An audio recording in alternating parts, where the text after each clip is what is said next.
Hello, and welcome to this new edition of Beyond the Board from Bingothon.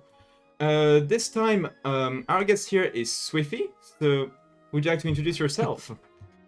Hello, my name is Swiffy22. I'm a Breath of the Wild glitch hunter, router.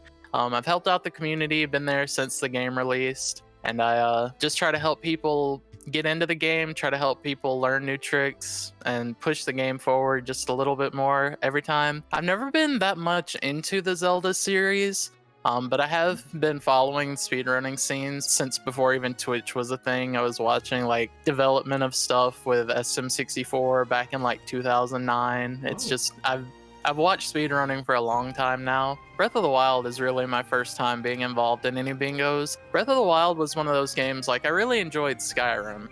So when Breath of the Wild was like taking a similar approach like that, I was just like, I think I could really get into this game. So when the game came out, it was just like, I saw the speedrun community for it growing, and I was just like, okay, this is something I want to be a part of because there's so much potential in routing an open world game. I guess that would be your favorite aspect about speedrunning this game? Yeah, there's so many ways you can approach different ways to get to different objectives, especially when it was new.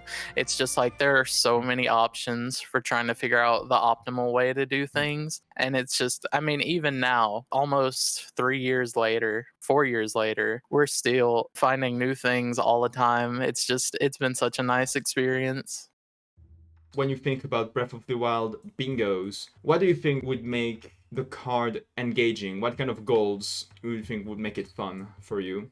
The goals that I like in particular are the ones like, well, I guess this is just me personally, but I do like the ones where you find Koroks, because especially if you're on like a smaller kind of card, you can get ones that are like, find 3 here, like 3 in like the Lake Tower region, or you find like 6 in the Dueling Peaks region. There are some easier ones. If you played the game casually, you have an idea of like where to go. Those I think are pretty good because like you don't have to worry about slowing down and like having to look up where these things are. You're just able to be like, okay, I know where that is. I can go straight to it and get it out of the way.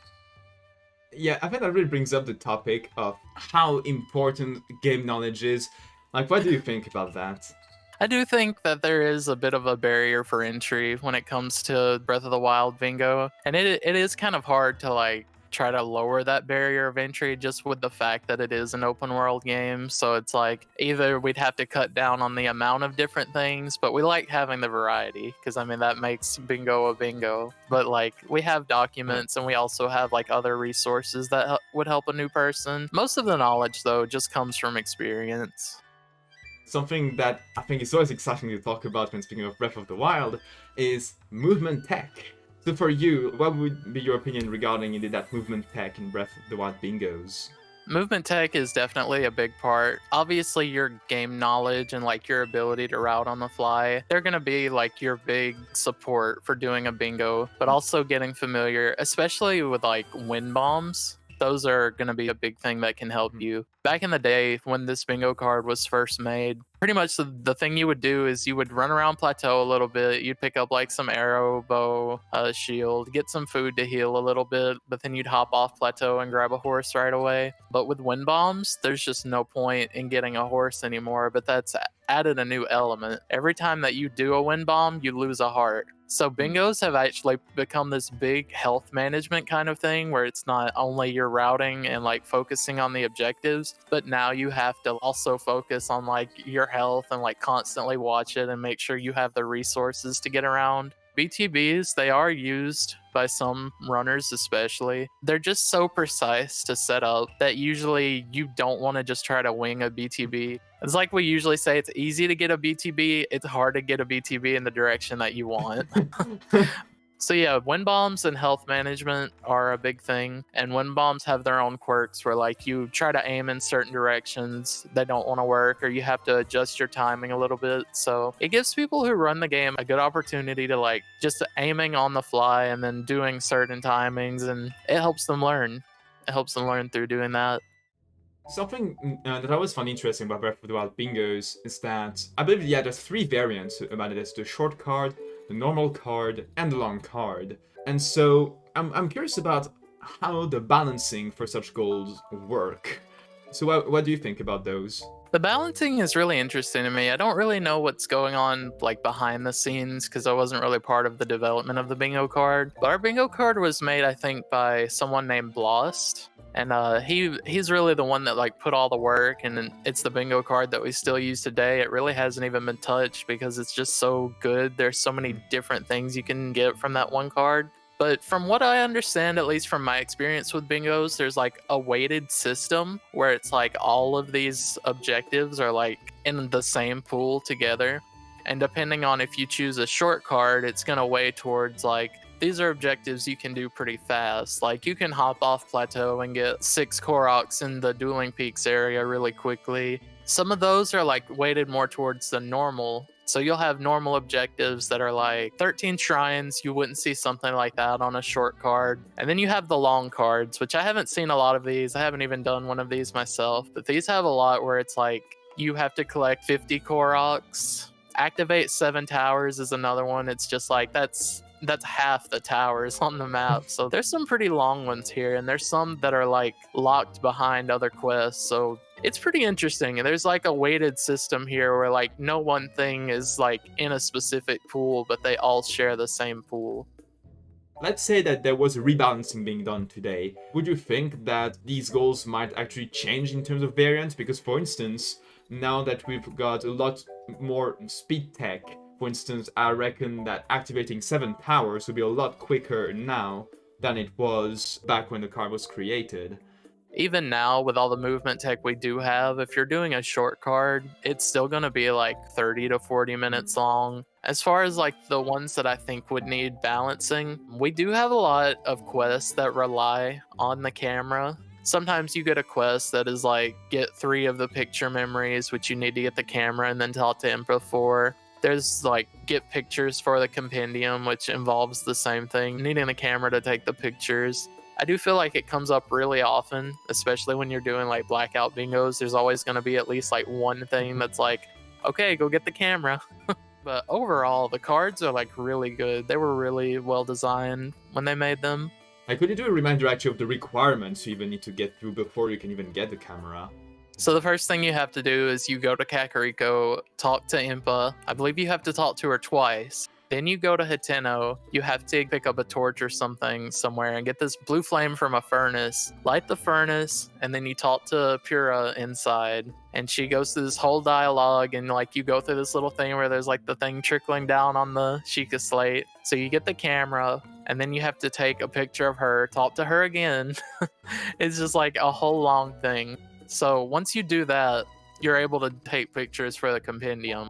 But then if you get one that has like memories, you have to warp back to Kakariko and talk to Impa again. And then the memories show up on the map. So it's just like that. It's such a long sidetrack to doing any other bingo objectives. I feel like that one could use like some rebalancing, maybe weigh those a little more towards the normal card, maybe not have them show up in the short card at all. I think when balancing a card, it's important to take into consideration what are the prerequisites in order to do this thing.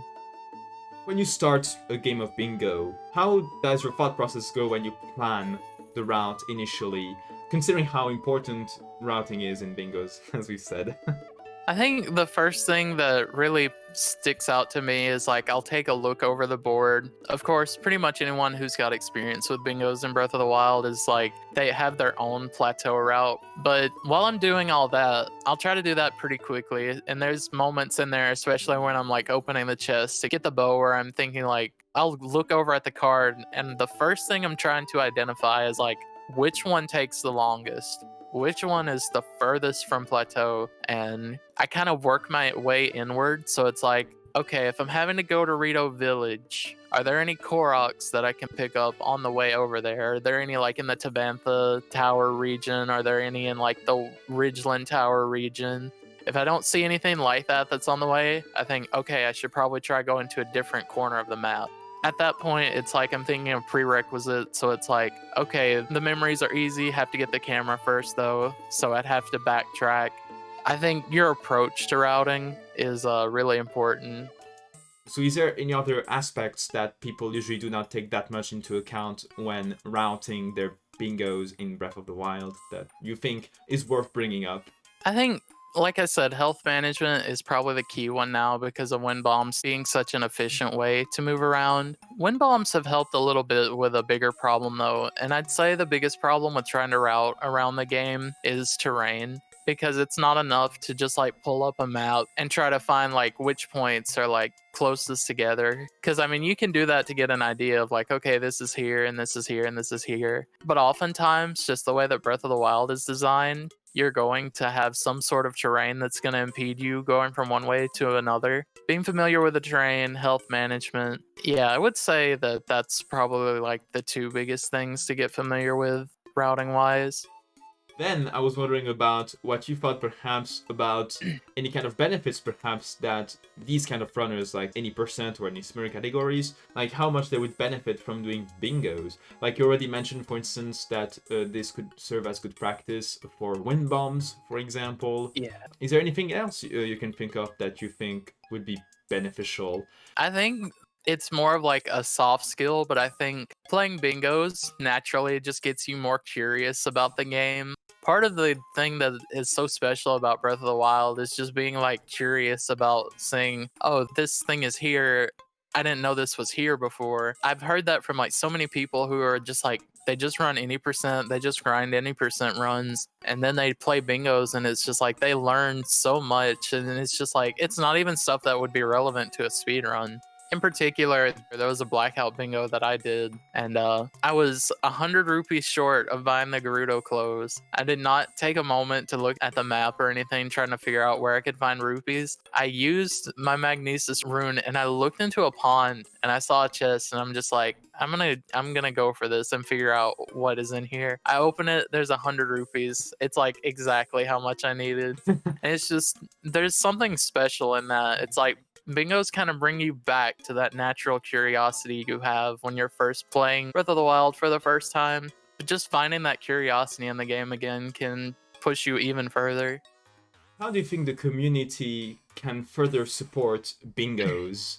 I think just being able to promote them a little bit more. You mentioned there are 3 cards earlier, but there's actually 2 other types that are like not as well known. They're not that promoted, but we do have like a Great Plateau any percent, and we do also have like a compendium card where it's just like you're having to take pictures of certain things to add to the compendium. And that really simplifies the process of doing a bingo. I think especially the Great Plateau bingo would be something that can help get new runners into like doing the regular cards. And we recently, I mentioned this earlier, we recently got a document that like outlines some of the more common goals, especially for like the short cards, and that's going to be something that'll help out new players. It seems at least in Breath of the Wild, we have phases where it's like, I know back in like April this year, we were having people doing bingos like every single day. I didn't have like my PC and stuff set up then because I had just moved. Like I didn't even have my desk with me, and it's just like, man, I want to hop in these bingos so bad. And then when I got stuff set up like a month later, they kind of fizzled out.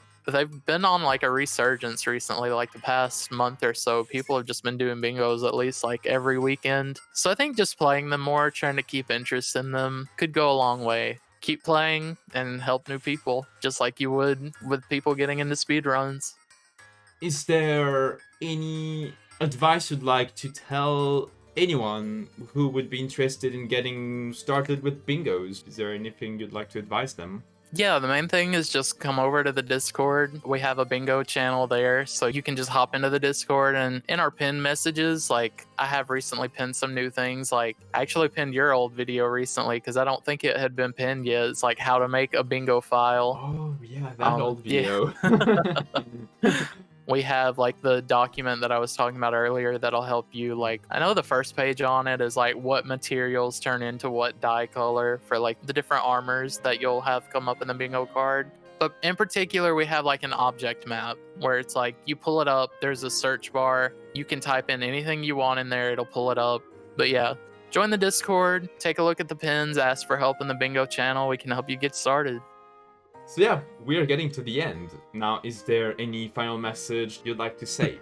I just want to say thank you from the bottom of my heart to the Breath of the Wild community. I've been here since the beginning. I've seen it go through like several different phases. For the first year and a half of the game, we were essentially a glitchless speedrun. We didn't have any like new tech or anything that was being found. We were just stasis launching ourselves everywhere. Fall 2018, we got shield clipping, BTBs. The game started breaking down a little bit from there. And then the next year, like September of last year, is when we got wind bombs, and that just seemed like it drew so many people in. And we just have such a nice community. There's so many nice people here who are like, who want to help new runners and want to help bring new things in spite of like it being a year's time since that major find, people are still playing, still interested, and it's just I can't thank the community members enough for that, for being so helpful, just for being good people and like helping other people learn. So thank you all for that. What can I even add to that? That's amazing. Well, I think that's gonna be it. So first off, thank you so much, Swiffy, for participating in this Beyond the Board. So definitely make sure to give them a follow. And of course, at the moment this will be released, there will be Bingothon Winter 2020 happening right at the end of this month on November 27th. So do make sure to tune in for this. And well, also be looking forward for the next Beyond the Board. Thank you everyone, and we'll see you next time then. Cheers!